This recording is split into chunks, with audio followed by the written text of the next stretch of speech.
Scripture here with another video, and I gotta say, I saw the headline and was like, I gotta read this. This is too funny. And it's also something like, obviously I N64 and all these games, and Tomb Raider was a big deal when I was younger, and of course I've seen the movies. So this is something that is kind of nostalgic for me in the sense that I've never done a video about Tomb Raider, but I've definitely played the games and all that stuff. And I guess they have this new show, The Legend of Tomb Raider? Yeah, well, The Legend of Lara Croft. I guess I couldn't think of any other name. I mean, we know who it is, but anyways, goodbye cartoon breasts, hello sweat stains, the feminist reinvention of Tomb Raider.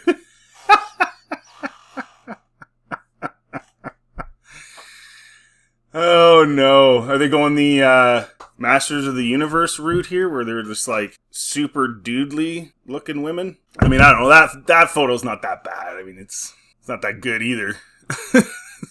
I nothing it. Hot on the heels of that Oasis reunion comes news of the return of another 90s icon, Lara Croft. She bounds back onto our screens with a new animated series, still sporting that holy triumvirate of classic ponytail, backpack, and combat boots.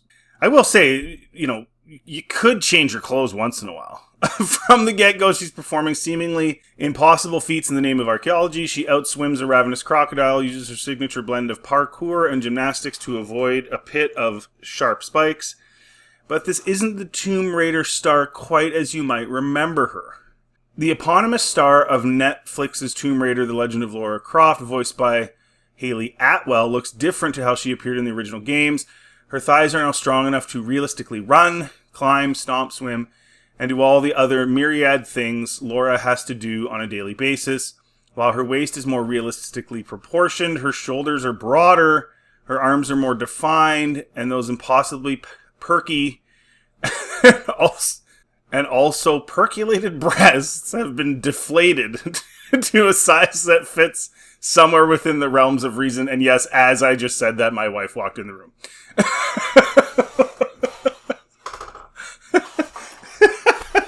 I will say does it have to be super realistic though?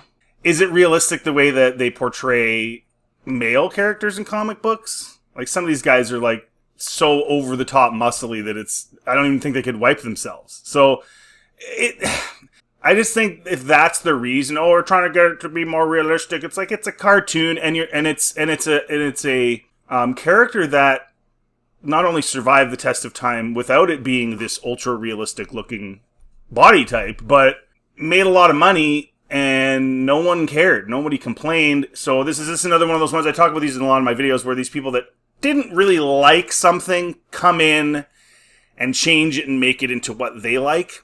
I'm not even saying that it was okay with the way that she was portrayed in the past. I'm simply saying, if it ain't broke, don't fix it. Nobody cared.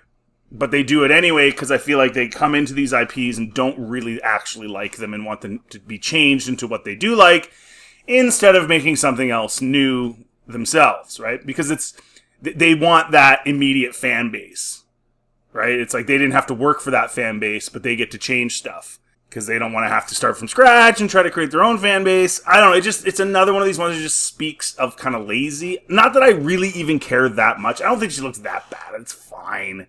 But it's just, that's what it seems like to me. It's like with everything right now. Essentially, she no longer looks like a strong wind would knock her over. It's part of the reimagining that feels like a big feminist act. Something many critics have been clamoring about ever since her first outing in 1996. See, again, they're placating to people that didn't like it. All the way back to 1996. I don't know what the goal with that is, but the most influential female protagonist of her genre, Lara, redefined what women can and can't do in this world of video gaming. Compared to the burly men shooting guns, she had a real appeal. Says her designer, Toby Gard, who originally intended her to be a guy in some tombs before he decided to go in another direction. She was mysterious and had a danger about her, and this gave her a real difference to other female game characters that were basically just sex objects. Also, I was very keen to get Lara to animate properly, which no one else was doing at the time. This made her move slowly but look realistic, which helped players empathize with her. Well, and the reality of it is, making a character, a video game character, attractive to your customer, I don't think there's anything wrong with that. I think that's pretty normal. Whether you call it unrealistic or not, it's, you're playing the game. You're not fixated on it, but you'd rather see something that looks, for lack of a better word, titillating than you would not. That's just reality. And now in the 90s, the vast majority of video game players were boys. And like I've said in other videos, nerddom and gamedom has become so mainstream now that like people from all different types of thoughts and stuff are coming in and giving their opinions and wanting things changed. Because nerddom and gaming it's been kind of, I don't want to say infiltrated, but there's just a lot more people. And let's face it, a lot more girls, right? A lot more girls are getting into gaming, which is fine. I don't think many of them would even care about this or be offended by this. So again, I don't know who these people are that like are so worried about it, but whatever. Realistic, of course, is in the eye of the beer holder. For her high adrenaline exploits, Laura wore a tight tank and teeny shorts, all the better to accentuate those gravity-defying breasts, but also her slender waist, arms, and legs. She moved with the grace of a ballerina, opting for unnecessary headstands and swallow dives whenever she could, and spoke with the clipped, confident cadence of a BBC newsreader, even if she was just uttering a stern no to gamers attempting to force her through a locked door. You can say what you want about all this stuff, but in the movies, I mean, she looked quite similar. Angelina Jolie definitely in her prime in those movies and looked, I mean, it wasn't that far off. It's unrealistic, but it's not that unrealistic. At least from a movie point of view. I mean, are we really going to sit here and say that, like, we need it to be realistic when we've got all these movies going back decades of these 110-pound chicks kicking the crap out of, like, 215-pound dudes? It's been going on for a long time, and now all of a sudden, it's not realistic. So is that going to carry over now to Marvel, to all these other ones that have attractive, small women beating up dudes? Is that going to stop now? Are the dudes going to just pound them into the ground like they should? Or are you going to dress them up like muscly men and they'll kind of be able to fight for a bit and then get pounded into the ground like they would in real life? Like, is that where we're going now? Is that... You know what I'm saying? I'm not mad about this. I'm just saying, why is this okay, but that is also okay? Because that ain't realistic either. Neither would it be realistic if this version of Lara Croft, even with all her muscles and sweat stains, fought like 3 dudes at the same time. She's getting the crap kicked out of her. And yes, of course she did that stuff in the movies. They're not supposed to be realistic. They're supposed to be fun. They're movies. So I'm just saying, how far down this gotta be realism road do you want to go? Because it's going to get pretty bland if we keep doing that. Hers were puzzle games, of course, and not RPGs, so we didn't know much of Laura's backstory. What we did know, though, was that she was incredibly wealthy and had a passion for ancient relics. She was also presumably a keen gymnast, and most importantly, she was smart, relying on brain power and survival skills, not just combat, to complete the quests. Yeah, that's it. Those are the games. As time passed, the marketing around Lara changed, so much so that Grand felt compelled to leave the game's developer core design entirely. It wasn't about her boobs getting bigger, he later insisted, although the objectification of the character was undeniable. Ever-expanding breasts aside, consider the unforgettable shower scene of Tomb Raider 2, the ripped little black dress of the Tomb Raider legend, and even prevailing promise of the nude Raider cheat code, which never happened. It's a character. And that goes both ways. That goes to men too. 100%. 100%. Again, this sort of holier than thou, we gotta change everything because of objectification of a fictional character. Okay? And Angelina Jolie's a real person, and she chose to be in that movie and be objectified. Nobody made her do it. Scarlett Johansson, 6 months ago, complained about the outfits they put her in Black Widow. Girl, you got your bag and you decided to be in that movie. You could have walked away, but you didn't. Don't complain 10 years later. Don't do that, because now you just look like a hypocrite. So, and this isn't even a real person. This is a fictional character. And, we're objectifying a fictional character. This is why so many people are rushing to Japanese anime, because they understand it's just entertainment. And yes, that's why you have fiction, because you can objectify them. Because it's fiction. It's fake. It's not real. Nobody thinks it's real. That's literally the point. And do we really want to get into other things that objectify women? Because, I don't know. If you want to be a total Puritan, I guess there's a certain genre of film that should probably be completely banned, should it not? If that's what we're worrying about. And those are real people. This is a fictional character. Now, of course, they're fictional in those movies, but they're real people. Like Wonder Woman before her, Lara Croft was a strong woman created with a male gaze. Yeah, it's part of how you sold video games. Still, though, and you still should, she managed to symbolize something bigger. She was a bona fide adventurer on her own hero's quest. Exactly. A rescuer, not a damsel to be rescued. Exactly. A woman with far more important things on her mind than romantic side quests. Exactly. And she was attractive. Cool. What's wrong with that? As time went on, the ownership of the character changed hands. These elements never altered. Designers focused more on her facial expressions than her boobs. Her backstory was fleshed out. They even gave her friends. Indeed, it was Laura's relationship with Sam Nishimura in the 2013 video game reboot that allowed her to finally pass the Bechdel test with flying colors. And it's this that takes the spotlight in the new series. And I mean, whatever. If you want to go down that road, there's probably some people out there that'll be like, no, she's not hot enough, I'm not watching it. Fine. Whatever. But you are going to lose those people, whoever those people are, and whatever percentage of people those people are. And I mean, I'm assuming they had to know that going in. You don't change her look that much and not think it might impact it. I don't think it's that bad. There's some people on Twitter not pleased about it, I'll tell you that much. She enjoys an unexpectedly ambiguous relationship with a person from her past. She's dealing with a messy past. This Laura smells like a professional hiker, gets battered and bruised, and is weighed down by a lot of emotional baggage. A lot of emotional baggage. This Laura shuts herself away from her friends, resulting in questionable decision after questionable decision. This Laura is brimming with strength, but needs to work out who she is before she can regain a cool composure that's so synonymous with the legendary Croft of old. And yes, you'd best believe that her found family might just be that key. No woman is on an island after all. So they're doing a lot of emotional stuff, which is fine. But again, the more we get into this thing where we have people who weren't really fans doing these shows, that's what you're going to get.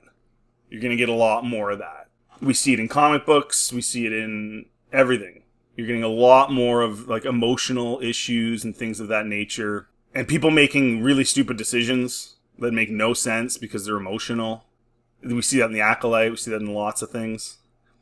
This Laura isn't perfect by any means, but her imperfections feel revolutionary when you compare them to her original blueprints because she unleashed from her controller. She's allowed to move through her story on her own terms. She is undisputed custodian of her own complicated life.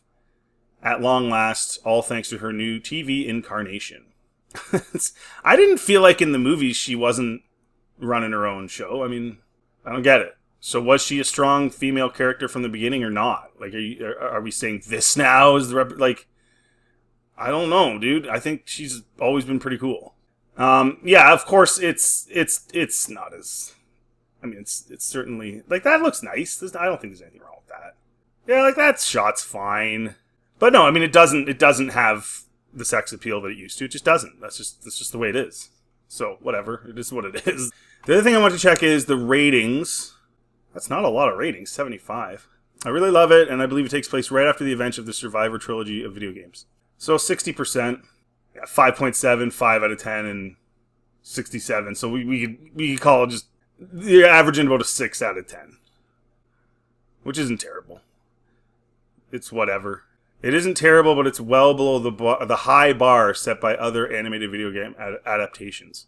It's exhilarating and flawed, stunning and cheesy, colorful and messy, all in the same breath. None of those things give me confidence that I really want to watch it.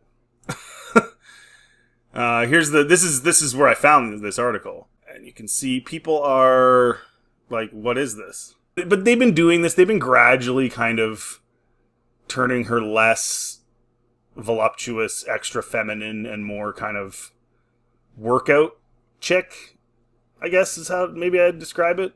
I mean, it is what it is. Again, if it ain't broke, don't fix it. I don't know why you're doing that. What's the purpose? What you think you're accomplishing with that? But it's just weird to me.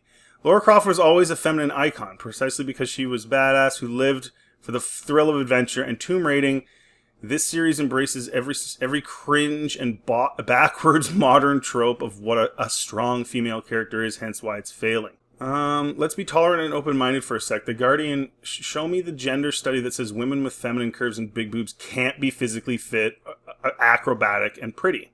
Because my gym would like to disagree vehemently with said story. That image is realistic. It's certainly more realistic than people are making it out to be. There are absolutely women that look a lot like that. And some of them can be very athletic.